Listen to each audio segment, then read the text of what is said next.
একটা সত্য ঘটনা। লিবিয়ান এক যুবক, নাম তার আমির। সে রওনা দিয়েছিল সৌদি আরব হজ করার জন্য। এয়ারপোর্টে পৌঁছানো মাত্রই তার নামে একটা সমস্যা হয়েছিল। আর এই সমস্যাটা সমাধান করতে করতে প্লেনের দরজাটা বন্ধ করে দেওয়া হয়েছিল। পাইলটকে অনেক রিকোয়েস্ট করা হয়েছিল যে দরজাটা খোলার জন্য, কিন্তু পাইলট দরজা খোলার অনুমতি দিলেন না। অবশেষে আমিরকে রেখে প্লেন উড়াল দিল। সবাই তখন আমিরকে সান্ত্বনা দিতে লাগলো যে হতাশ হয়ে না, হয়তো তোমার ভাগ্যে নাই।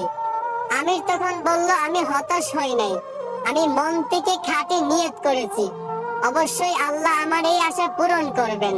কিছুক্ষণ পর খবর আসলো যে প্লেনে একটা সমস্যা হয়েছে। আবারও প্লেনটা এয়ারপোর্টে ফিরে আসলো।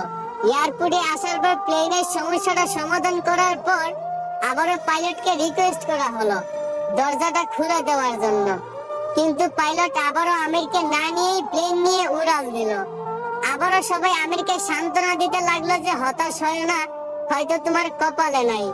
আমির আবার বলল, আমি মন থেকে খাঁটি নিয়ত করেছি, আমি হতাশ হইনি, আমি আল্লাহর উপর ভরসা রেখেছি, অবশ্যই আল্লাহ আমার মনের আশা পূরণ করবেন।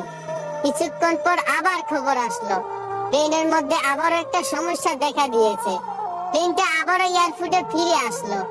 আবারও প্লেনটার সমস্যা সমাধান করার পর এবার পাইলট নিজেই বলল, আমির কোথায়, দরজা খুলে দাও। আমিরকে না নিয়ে আমি প্লেন নিয়ে উড়াল দিব না। তারপর প্লেনের দরজা খুলে আমিরকে প্লেনে উঠানো হলো। তারপর কোনো সমস্যা ছাড়াই প্লেন উড়াল দিয়ে চলে গেল। পুরো বিশ্ব এই দৃশ্য দেখে অবাক হয়ে গেছিল। আসলে এইখান থেকেই বোঝা যায় যে একজন মুসলমানের খাঁটি ইমানের পাওয়ার কত। এইখান থেকেই বোঝা যায় যে আল্লাহর উপর ভরসা রাখলে অবশ্যই আল্লাহ সহায় থাকেন। আশা করি বুঝতে পারছেন।